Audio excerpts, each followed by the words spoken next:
Bonjour à tous, et bienvenue sur notre chaîne pour une nouvelle analyse de l'épisode 991 d'Ici tout commence, diffusé le jeudi 29 août 2024. Dans cet épisode riche en rebondissements, Clotilde fait son grand retour à l'Institut, apportant avec elle une présence réconfortante et des conseils précieux pour les jeunes chefs.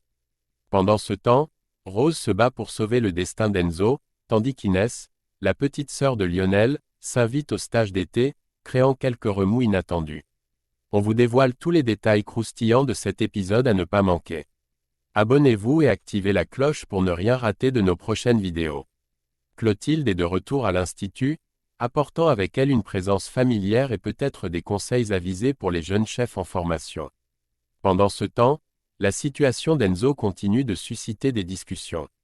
Vic, particulièrement affecté par les événements récents, trouve injuste que Benoît Delobel ait décidé de virer Enzo. Elle estime qu'il méritait une seconde chance, surtout après les efforts qu'il a fournis pour rectifier les choses.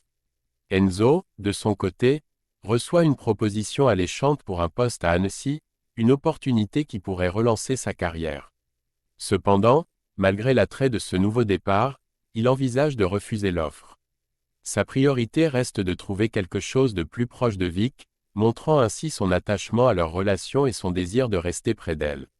Pendant ce temps, Anaïs continue de réfléchir au mystère entourant Milan et Enzo. Elle pense avoir découvert comment Milan a réussi à retrouver Enzo, malgré le fait que ce dernier ait changé de nom. Cette révélation pourrait être cruciale pour comprendre les manœuvres de Milan et mettre un terme définitif à son influence néfaste.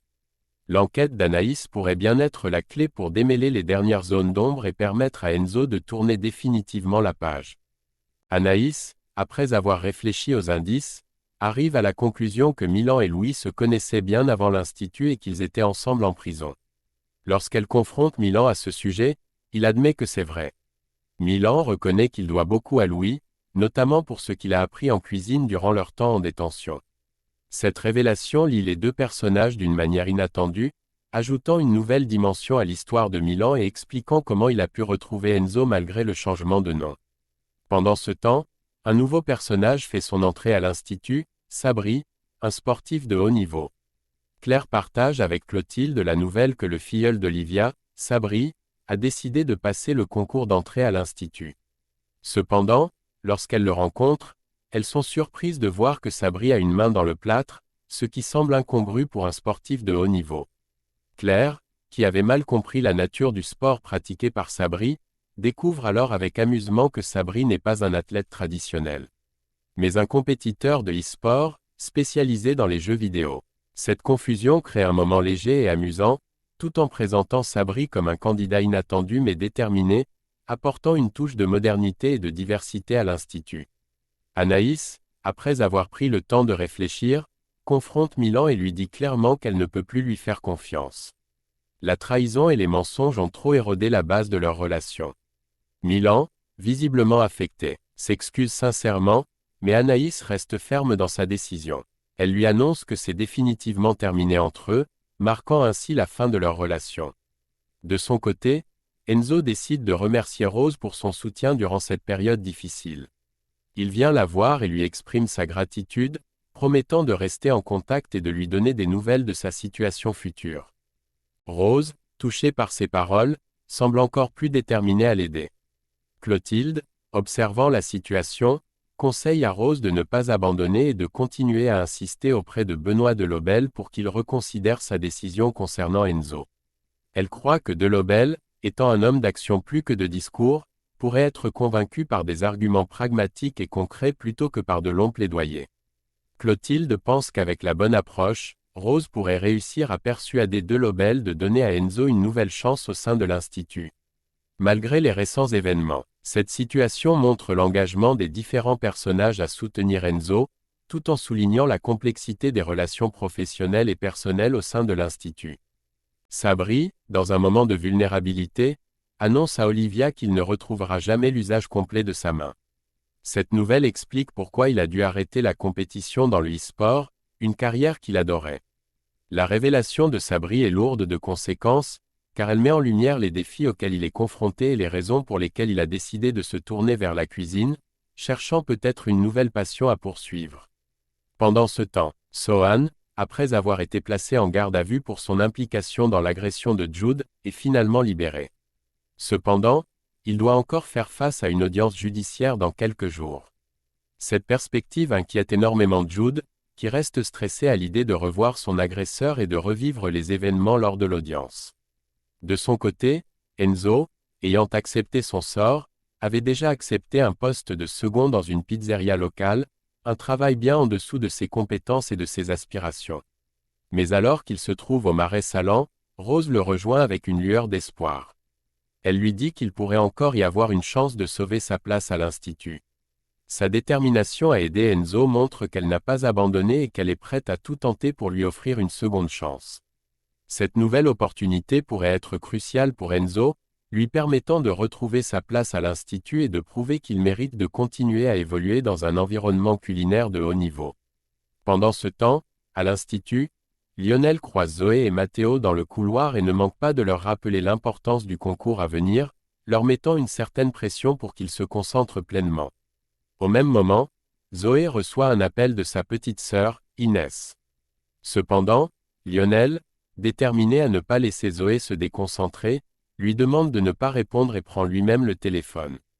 Inès, au bout du fil, explique qu'elle a besoin que Zoé vienne la chercher chez une copine, car leur père est indisponible.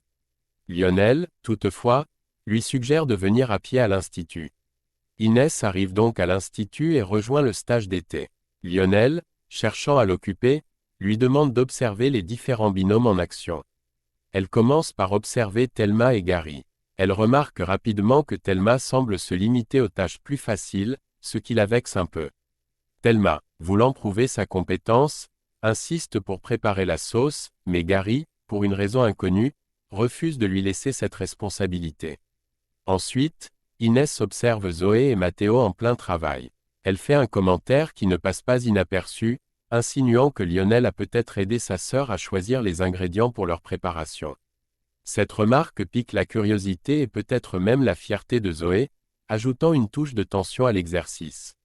Enfin, Inès termine son tour en observant Solal. Curieuse, elle lui demande s'il se sent à l'aise d'être l'assistant de son frère, Lionel. Cette question touche un point sensible, car la dynamique fraternelle entre Lionel et Solal pourrait être plus complexe qu'elle n'y paraît. La présence d'Inès au stage, bien qu'imprévue, introduit une nouvelle perspective et des observations qui pourraient avoir un impact sur les participants, tout en révélant des dynamiques sous-jacentes intéressantes au sein des binômes. Lors de la dégustation, la tension monte rapidement parmi les participants. Solal, après avoir goûté la sauce de Gary et Thelma, la critique en disant qu'elle manque d'umami, une remarque qui ne passe pas inaperçue. Thelma, déjà agacée, reproche immédiatement à Gary de ne pas l'avoir laissé préparer la sauce elle-même, ce qui, selon elle, aurait évité cette critique. Inès, qui observe la scène, affiche un sourire malicieux, semblant apprécier le tumulte qu'elle a involontairement, ou peut-être volontairement, contribué à créer. De son côté, Lionel goûte les plats préparés par Matteo et Zoé. Il trouve le plat de Matteo fade en comparaison avec celui de Zoé, ce qui déclenche une vive réaction de Matteo. Frustré, il accuse Lionel de favoriser sa sœur, insinuant que le jugement n'est pas impartial. Lionel, cherchant à apaiser les esprits, demande à Solal de goûter et de donner son avis. Cependant, Solal, ressentant le poids de la situation, refuse catégoriquement en affirmant qu'il n'est pas l'assistant de Lionel, refusant ainsi de se mêler davantage à ce conflit fraternel. Gary, qui a observé le désordre grandissant, ne peut s'empêcher de commenter ironiquement la situation. Il déclare que c'est la « journée du chaos » à l'Institut, en attribuant une part de responsabilité à Inès, dont la présence semble avoir exacerbé les tensions. Pendant ce temps, Stéphane, le père de Zoé et Lionel, s'était assoupi et n'a pas entendu les sonneries pour venir chercher Inès. Plus tard, il s'excuse auprès de Lionel, expliquant que l'anniversaire de la mort de leur mère est une période particulièrement difficile pour lui et pour toute la famille. Cet aveu rappelle à Lionel les blessures encore présentes au sein de leur famille. Stéphane, réalisant qu'il doit faire des efforts pour se ressaisir, exprime son envie de se reprendre en main. En réponse, Lionel lui promet de repasser ce week-end pour organiser un barbecue, un geste symbolique pour renforcer les liens familiaux et partager un moment de détente ensemble. Cette promesse marque une tentative de rapprochement familial, malgré les défis émotionnels auxquels ils sont tous confrontés. Et voilà, c'est tout pour cette analyse de l'épisode 991 d'Ici tout commence. Entre les défis auxquels Enzo doit faire face, les nouvelles révélations d'Anaïs, et les tensions qui montent à l'Institut avec l'arrivée d'Inès, cet épisode nous a offert de nombreux moments forts. Si vous avez aimé cette vidéo, n'oubliez pas de laisser un pouce bleu et de partager vos impressions dans les commentaires. Et bien sûr, abonnez-vous à la chaîne et activez la cloche pour rester informé de toutes nos prochaines analyses et spoilers exclusifs. Merci de nous avoir suivis. Et à très bientôt pour de nouvelles aventures à l'Institut Auguste Armand.